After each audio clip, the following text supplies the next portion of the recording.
Vanessa Raymond. I have been so excited for this conversation because we're on calls together at least weekly. Yes. And I've never really had a chance to like sit and get to know you. So what better way to get to know each other? Well, I'll get Absolutely. to know Yeah. you is to Yes. interview you for my podcast. So thank you so much. Thank you for having me, Sandee. This is so exciting. Yeah. And when I was looking at your bio, I'm like, that's where her accent is from because I'm not really good at identifying accents. But you're from South Africa. That's so cool. See, you know what? And that's the whole stereotype that I immediately assumed, well, she must be from either Great Britain or Australia or New Zealand, Right. right? And Right. you just make those assumptions. And I was completely off base, and you're from South Africa. How It's cool is all that? good. Yeah. It's all very similar. I mean, as far as the accents go, as well as my accent's not real authentic anymore because I've been in the US for 23 years. So I've Yes. picked up a lot of American habits. However, my parents are here visiting right now. So I think I'm reverting back to having more of an accent because I speak to Yes. them all the time. Yes. That's right. Well, that's right. It's kind of like if I spend any amount of time in the South, I start picking up that Southern twang. You start picking it Yes. up. It's who It you comes surround back yourself very with. quickly. Yes. Well, you've just had such an interesting background and career. Um, you were a dancer, singer. You worked in professional musical theater. I mean, you've just done so, and then you transitioned into fitness. You have your own kettlebell certification company. I mean, and now you're an author, international speaker, you own multiple businesses, you're a confidence and self-image coach. I love that. We got it. We have a lot to talk about. But first, I want to hear about your background. So kind of walk me through and walk the audience through because we learn from people's stories. That's how Sure, humans Sandy. learn and evolve. So what is your backstory? How did you get to where you are today? Yes. Wow. I still pinch myself sometimes. Sometimes I cannot believe I am where I am. Sometimes I can't believe I am where I am. And I grew up in a very small town in South Africa. It's an industrial town. It's 80 kilometers south of Johannesburg, and it's tiny, right? And my mom put me in ballet when I was 3 years old, and my love for dance just grew and grew and grew, and I never stopped. So growing up, ever since I can remember, when people ask me, what do you want to do when you grow up? You ask kids that question. What do you want to do when you grow up? I said, I wanted to dance, right? And then people would look at me with this weird look like, huh? Really? No, a real job, right? Something that actually is a real job. I'm like, well, that's all I ever wanted to do. So growing up, I grew up in music, in theater. And so musical theater was a natural progression for me, but I've always had a lot of interest. So I always thought of that plan B, right? So you go, well, what do I do if I can't be a performer? Because it didn't seem real likely back where I lived and grew up, because it's not something people did for a career choice so much. So I always loved art. I always loved the fitness industry. My dad started bodybuilding in his 30s, and I was very young. So I used to go to the gym with him. I used to love the fitness world, and also the beauty world. My friend on each other and do. I was lucky that through my life I was able to tap into all three of those industries. So I did go to school for musical theater when I finished high school. I really didn't know whether I was going to be able to be a performer, but I did. I found the resources, and there was actually a course in Pretoria, so I signed up for it at the local university there, and I majored in musical theater. After that, I performed for, I don't know, I never really counted the years. I'd say maybe 25 years-ish for professionally. And during that time, I also got my esthetician's license and my massage therapy license, and then also my Pilates instructors, and my yoga and my this and that. So as a dancer, going from being a physical my whole life, stepping into the fitness industry was very easy. Oh, yeah. But you know, that transition was very interesting because I always identified as a performer. And then suddenly I was changing. So it was a little bit of a identity crisis that I went through at that time, going, okay, so I want to, because I was traveling a lot and I really wanted to dig my roots in somewhere, have a family, have children, because as a performer, that's really difficult to do. So I decided to retire from the performance industry officially back in 2007, 2008. And I decided I was going to start a fitness business because I was already certified. I was already working as a Pilates instructor and a yoga instructor, and got introduced to kettlebells, which you mentioned. But it was tough. I was living in Las Vegas at the time. And actually, I didn't really talk about how I got here. But yeah, the performance industry ended up bringing me to the United States. But I moved to the United States officially in 2001. Okay. 2001. And that was also quite a tough transition just because, you know, it's a long way from home and I'm really close to my family. I moved out here all by myself. I'm still the only person in my family that lives here. My whole family is out still in South Africa, in Africa. So, yeah. But then the fitness industry, I spent quite a few years there. That's also what brought me to Achieve Systems, which is another subject matter. But that got me to wet my feet in the entrepreneurial world. I struggled in the beginning, but I had a lot of help. Joining Achieve Systems really helped me. I was able to create my certification program for kettlebells. They helped me do that. And then also, while I was still living in South Africa and performing full-time, part-time, I also got my esthetician's and my massage therapist license. So I did that part-time. So between the performance industry, the beauty industry, and the fitness industry, I came across a lot of people who had self-image issues, including myself. I had to work through my own self-image and confidence issues.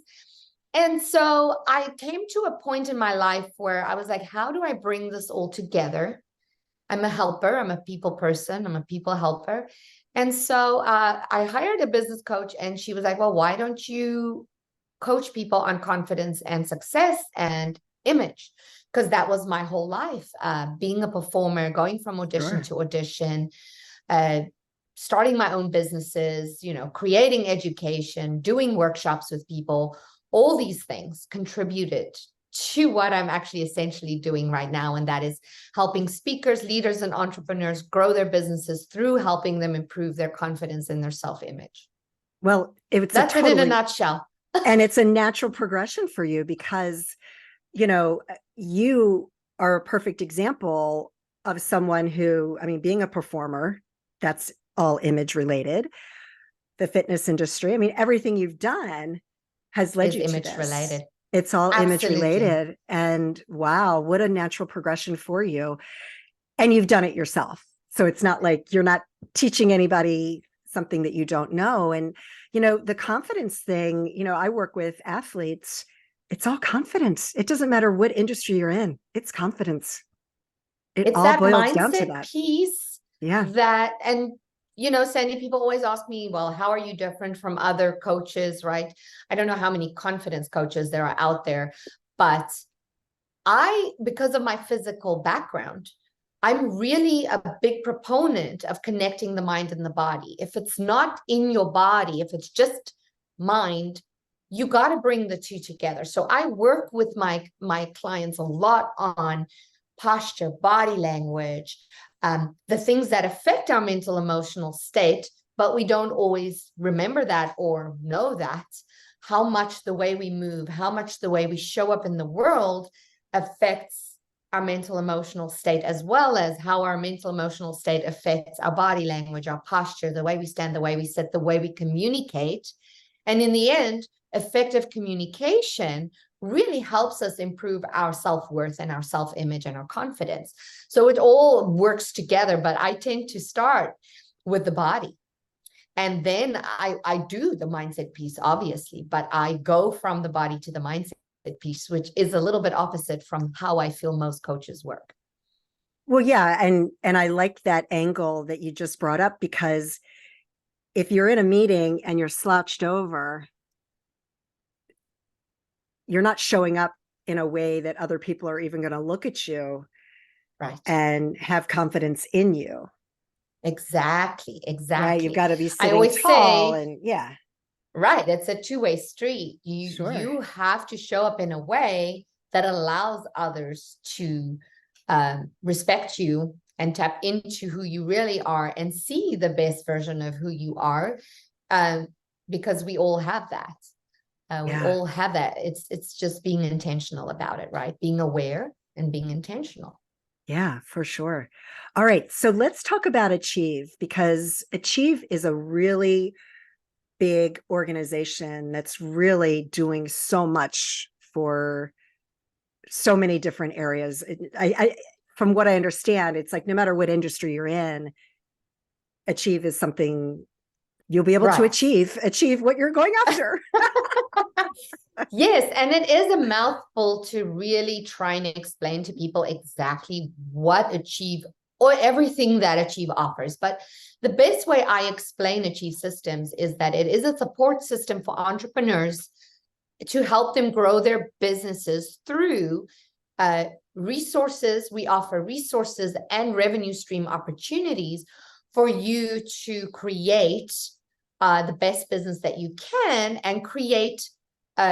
We preach 7 revenue streams, right? So we really help you, and we offer you the systems and the resources to be able to create those revenue streams for your business. In other words, we have members, we have vendors, we have preferred partners, and everybody works together in collaboration to help each other grow. We offer a lot of resources. A lot of people ask me, are we a networking group? No, we're not a networking group. We do a heck of a lot of networking, but we're not a networking group. Networking is one of the resources we offer you to grow your business. So we offer live and virtual conferences. We offer 5 mastermind calls a week that our members can tap into. We also have a networking event system where our members can create their own networking groups. So it's called Achieve Systems because everything's systemized and everything is blueprinted. So you can go and pull a template or a packet or a blueprint that's been created for every system and private label it and make it match your business. And we help you do that. We help our members author books. We help them invent products. We help them create education. And that's really how I got my kettlebell certification program up and running, which, by the way, I have to update my bio because I sold that business. Okay. But I did create the program, and without the guidance of Achieve and Robert, I would have never even imagined that that was something I could do. Because when I sat down with Robert in 2008, because I was struggling, I didn't really understand how to build a business. I stepped off of stage and started my own business. Right.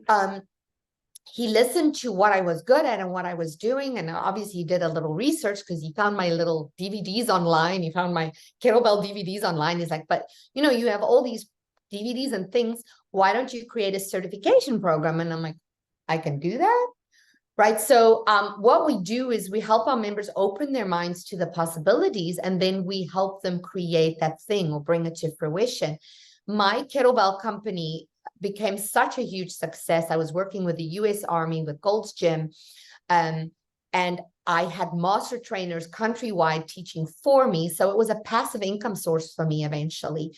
Still kind of sad I sold that one, but that's incredible. No, but that's really an incredible business model. Yes. And again, not something I think I would have thought I could even do on my own, but having community, having support, having mentors, which we have a whole slew of leaders within Achieve who are here to assist our members and help them.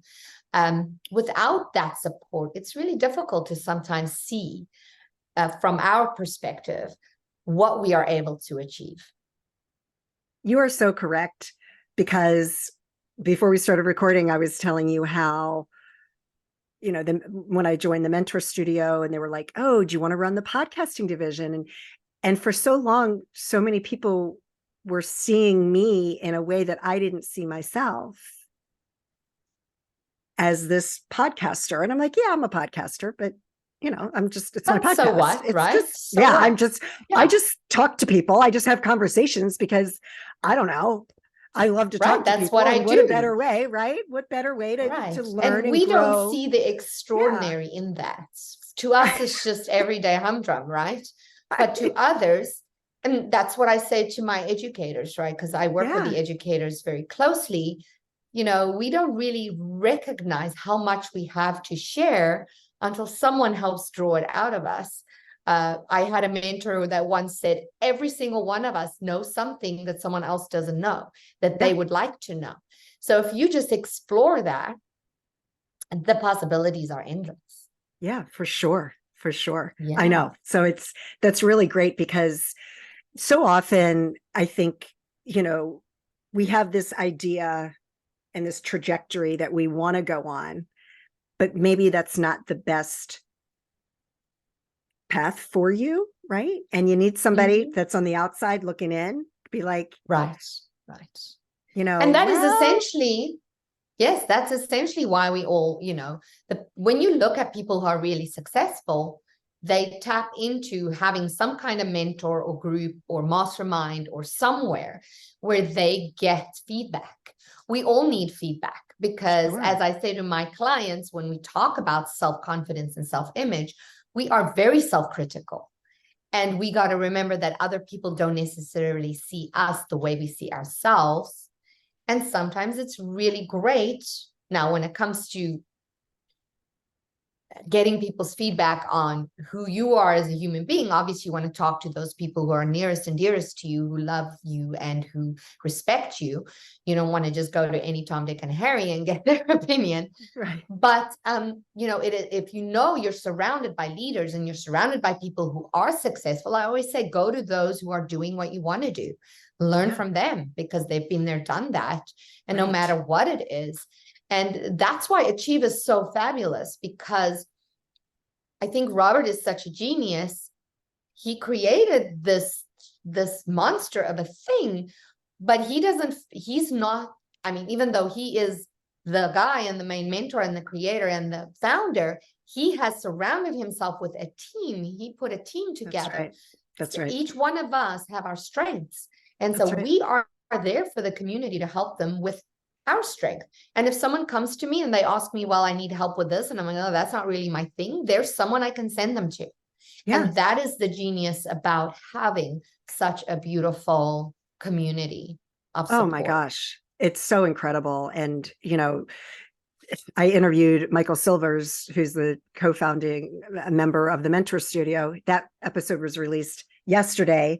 So it's great that we're having this conversation, because I want to keep that dialogue going with my guests to let the audience, really just ingrain in their mindset the importance of the community and the mentoring. And, no matter how successful you become, there's always somebody else who's done it before you. Exactly. And the Mentor Studio is a perfect example of that as well. And Yeah. we're loving our association and our collaboration with the Mentor Studio. It's so incredible. And I think that's another thing that is very, I don't want to say unique about this group, because there's a lot of other fantastic groups out there. But the thing that when I ask people what their favorite thing is about Achieve, well, number one, they say they love having the support in the community, because as entrepreneurs, quite often we feel so alone in our mission, right? We feel like we got to do everything. But the other thing that they say is that we cultivate a culture of abundance, right? There's enough for everybody to go around. So many groups only allow one plumber in and one speaker coach and one this and one that. Because we're not a networking group, we are here to support our entrepreneurs no matter what they do. We have multiple of everything. And if you can really adopt that mindset and understand that the community and the world is big enough for everybody. Yes. There's enough to go around. We all resonate with different people. Doesn't matter if you do exactly the same thing as the person sitting next to you. You do it in a different way. You have your own way of going about it. And whoever is going to go with that person might not be the right one for you. And whoever's going to go with you might not be the right person for that. Oh, for So, sure. we really adopt that there's no competition, right? It's all Right. about collaboration.